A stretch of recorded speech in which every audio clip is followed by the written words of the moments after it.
এক সাহাবীর নাম আবু উমামা, নামাজের ওয়াক্ত ছাড়া উনি মসজিদে যেয়ে বসে আছে। বিশ্বনবী বললেন, কিরে আবু উমামা, নামাজের তো ওয়াক্ত হয় না, মসজিদে কি? সাহাবী বলে, দুহুবুন লাজিমাতনি ওয়া দুয়ুন, ভাবি গো, দিনের বোঝায় এমন টেনশনে আছি, ঘরে থাকতে পারলাম না, মসজিদে চলে আসছি। বিশ্বনবী বলেন, আমি কি তোমার এমন একটা দোয়া শেখাবো যেটা বললে আল্লাহ তাআলা তোমার ঋণের বোঝা হালকা করে দিবেন? আবু উমামা বললেন, ইয়া রাসূলুল্লাহ, অবশ্যই শিখাবেন। বিশ্বনবী বললেন, তাহলে তুমি পড়বা, আল্লাহুম্মা ইন্নী আউযু বিকা মিনাল হারমি ওয়াল হাযান ওয়া আউযু বিকা মিনাল জুবনি ওয়াল বুখল ওয়া আউযু বিকা মিন গালাবাতিত তাইনি ওয়া কাহরির রিজাল। ও আল্লাহ, তোমার কাছ থেকে দুশ্চিন্তা থেকে পানা চাই, কৃপণতা, বীরতা, অলসতা, কার্পণ্যতা, এসব কিছু থেকে, মানুষের কঠোরতা, আমার উপর মানুষের আধিপত্য এবং ঋণের বোঝা থেকে পানা চাই।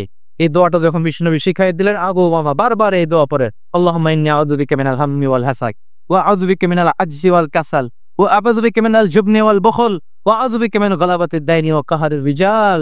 আবু উমামা বলে, এই দোয়া আমি পড়তে লাগলাম আর পড়তে লাগলাম। কিছুদিন পরে দেখা গেল বিষ্ণুনবীর শেখানো এই দোয়ার বদৌলতে আল্লাহ তাআলা আমার সব ঋণ পরিশোধের ব্যবস্থা করে দিয়েছেন। পড়বেন আমার প্রিয় পটুয়াখালীর ভাইয়েরা। বিশ্বনবীর জামাতা সাইয়্যিদিনা আলী রাদিয়াল্লাহু তাআলা আনহুর কাছে এক লোক এসে বলে, হে আলী, ঋণের বোঝা এমনি জড় করে আমার কিছু অর্থ দিয়ে সাহায্য করো। সাইয়্যিদিনা আলী রাদিয়াল্লাহু তাআলা আনহু বললেন, আমি কি তোমার এমন একটা দোয়া শিখাবো যেটা বিশ্বনবী আমাদের শিখিয়েছেন? এই দোয়া যদি তুমি পড়ো, লাউ কানা আলাইকা মিসলু জাবালিন কাবীরিন দাইনান আদাল্লাহু আনকা, পাহাড় পরিমাণে যদি ঋণের বোঝা হয়, আল্লাহ এটা পরিশোধের ব্যবস্থা করে দিবা। ছোট্ট একটা দোয়া বিশ্বনবী শিখালেন, বললেন, তুমি পড়বা, আল্লাহুম্মা কফিনি বিহালালিকা আন হারামিকা ওয়া আগনিনি বিফাদলিকা আম্মান সিওয়া।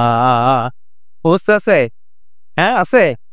আল্লাহুম্মা কফিনি বিহালালিকা আন হারামিক, আল্লাহ তোমার হালাল দিয়ে আমাকে পরিতুষ্ট করো, হারাম থেকে বাঁচিয়ে রাখো, আর তোমার অনুগ্রহে মানুষের মুখাপেক্ষী যেন আমি না হই, আমি যেন সবসময় তোমার মুখাপেক্ষী হয়ে ওই তৌফিক দিও। সুবহানাল্লাহ পড়ে। এই দোয়া বেশি বেশি করলে ঋণের বোঝা হালকা করে দিবে কে? তাহলে প্রিয় ভাইয়েরা, বিপদে পড়লে প্রথমে কি পড়বেন? পটুয়াখালী বুইলা গেছে। বিপদে পড়লে প্রথমে কি বলে নিজেকে আল্লাহর কাছে সঁপে দিতে